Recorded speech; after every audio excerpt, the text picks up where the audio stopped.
Nosotros siempre en las noches nos decíamos te amo.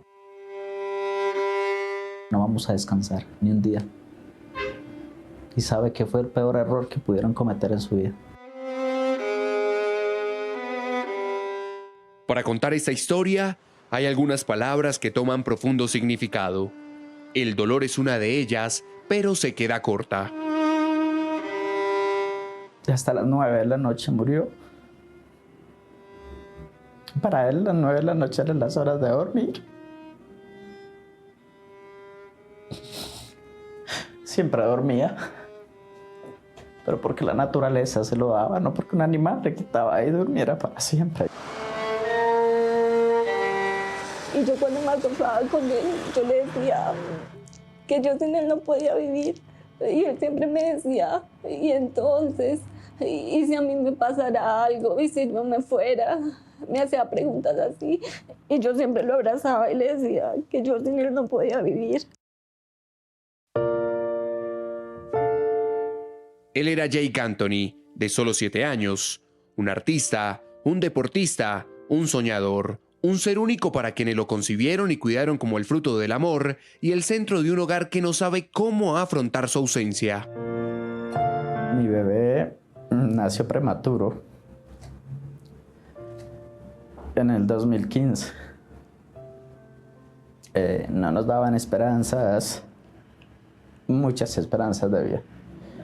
Nació solo pesando 760 gramos, o sea, con 7 meses, probabilidad de que muriera era un 95. Nos aferramos. El bebé prematuro creció y les enseñó a estos padres el significado de la palabra esperanza. Me decía el doctor, no se sienta todavía mamá, hasta que no pasen 15 días. Entonces, pues yo prácticamente iba y lo visitaba de 7 de la mañana a 6 de la noche. Lo cangureaban, estaba en lactancia, en los cursos. Y pues verlo todos los días, que a un paso, a veces retrocedía, a veces no.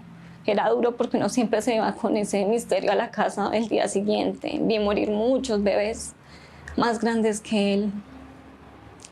Y pues digamos que fue una experiencia muy bonita y fue una experiencia que yo dije, va a ser mi único hijo y yo no voy a tener más. Jason, hombre, sicarios, llegan los sicarios hasta el automóvil en el que iba con su papá y dispararon en varias ocasiones. El 30 de diciembre del 2022, Mayerly deseó que la fuerza y la fe que puso en su embarazo obraran de la misma forma para que su niño sobreviviera a lo impensable, un atentado. Estar en el hospital con él y que todos nos dijeran no hay posibilidades de que viva, no hay posibilidades de que salga adelante. Yo guardaba la esperanza y yo le decía a John que como que yo lo vuelvo a cuidar. Yo le decía, si tiene alguna discapacidad, si queda mal, yo me encargo a cuidarlo. Porque ya lo había hecho una vez y sabía que volverlo a hacer no me iba a quedar grande. Pero no fue así, porque ese día la tragedia marcó la historia de Johnny Mayerly. Los violentos le arrebataron a su pequeño, un hecho que aún no tiene explicación. Es lamentable esta noticia. Murió el niño de 7 años que resultó herido con un arma de fuego en el norte de Bogotá. Esta es una zona maldita para mí, geográficamente hablando. Muy pocas veces me atrevo a pasar por este lugar, tomo vías alternas. Porque acá compartí el último momento con mi bebé. Íbamos muy felices cantando sobre la zona que les comentaba y fue cuando nos abordaron. Los sujetos en motocicleta, 2, que empezaron a disparar. Fueron segundos de pánico. Desorientados por la situación y el sonido de los disparos, quedaron a merced de los delincuentes. 7 meses después, esta familia no tiene respuesta. No conoce quiénes habrían orquestado este atentado que arrebató la vida de su único hijo. Ellos saben que van a caer. Vamos a tener una lucha incansable con la ayuda de la justicia para encontrarlos. Porque esas personas no pueden seguir haciendo daño. deben estarme mirando y ojalá, si tienen hijos, que miren el daño que hicieron. ¿A cambio de qué? ¿A cambio de qué? A cambio de un dolor intenso que los asfixia cada vez que respiran. Un sentimiento que tal vez solo se alivie cuando la justicia revise con lupa los detalles de lo ocurrido esa tarde. Están seguros que allí está la respuesta que tanto buscan.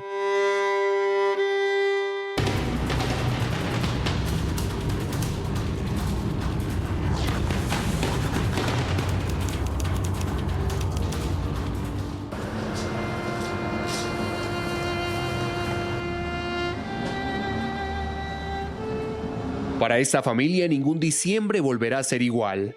Hay un antes y un después de su tragedia. Justo cuando emprendían un viaje de Año Nuevo, la delincuencia le puso fin a la vida y pausó el tiempo. Cuando yo volteé la mirada hacia el timón, él estaba ahí. La cabecita de él estaba recostada hacia el timón. Y yo lo que hice fue levantarlo hacia mi pecho. Cuando yo lo levanté hacia mi pecho, yo lo volteé a mirar y ya no tenía fuerza. Estaba ya desgonzado y tenía un disparo acá en la cabeza. Como un presagio, lo que Anthony alguna vez le dijo a su mamá se hizo real. Y si a mí me pasara algo y si no me fuera, me hacía preguntas así. Y yo siempre lo abrazaba y le decía que yo sin él no podía vivir. También lo que días antes plasmó en este dibujo, la camioneta de su padre con la familia y la llovizna que comenzó al cruzar la calle 80 con Avenida Boyacá. Cuando veníamos en el centro comercial, él me dijo, papá, vamos más o menos a la mitad del camino hacia mi colegio, ¿cierto? Porque él tenía ese punto de referencia cuando iba hacia el colegio. Yo le decía, sí, mi amor.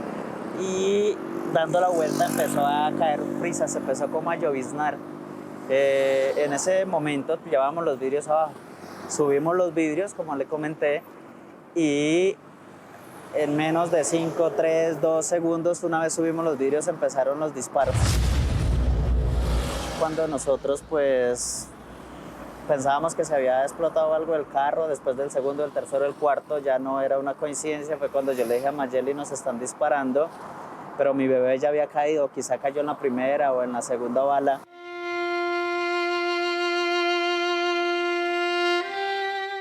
Fueron tan desgraciados que pusieron en riesgo a 5 personas. Querían quizá hacer una masacre. Yo me bajé con él y me senté ahí donde está esa mancha negra. Ahí te sentaste. Sí, yo me senté ahí, veía que todo el mundo nos miraba, que había muchísimos carros parados en la vía. Y cuando yo me bajé y me senté ahí con mi bebé en los brazos, yo lo abrazaba y lo besaba. Y yo pensé que él ya había muerto en ese momento, porque solamente ver el lugar del disparo, pues, o sea, es imposible que alguien se salve.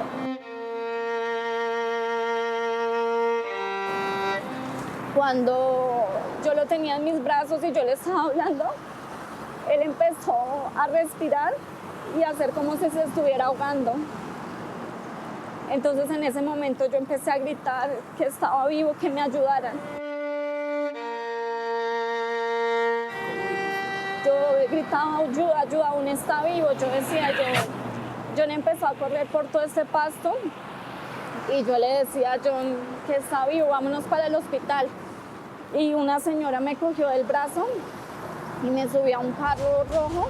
Pese al esfuerzo de los médicos de la clínica a donde lo llevaron, 5 horas después, el niño murió.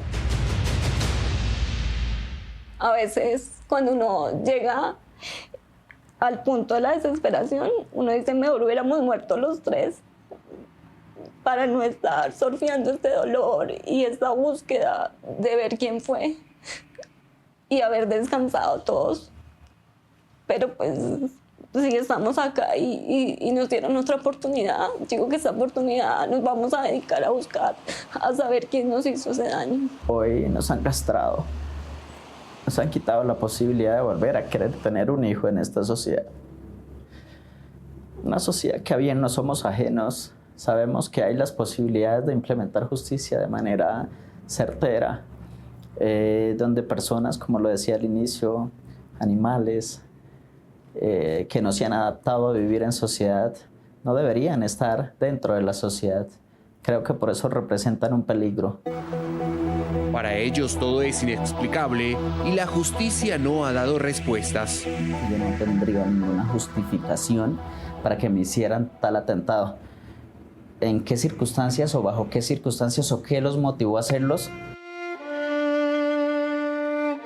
Han pasado 7 meses y pese a las decenas de horas de grabación en cámaras de seguridad y a los indicios de los responsables del crimen, no se conoce la primera captura. Que en la fiscalía la costumbre no se haga ley. Y creo que ellos están acostumbrados a responder en sus tiempos, pero no a responderle a las víctimas, a los que realmente sentimos. Entonces ahí es donde debe estar el ajuste. Para ellos un día, 6 años, 20 años, 5 años puede ser nada, pero deberían entender la parte humana que nosotros no. Para nosotros cada día que pasa estamos muriendo en vida. Un fiscal seccional de Bogotá lleva la investigación. Se conoce de varias personas individualizadas que habrían participado del atentado. También se tienen varias hipótesis que apuntarían a una persona en particular, pero nada está claro. Y sin verdad ni justicia, el dolor de estos papás es aún más difícil de soportar. Que me lo arrebataran de esa manera, eso no tiene justificación.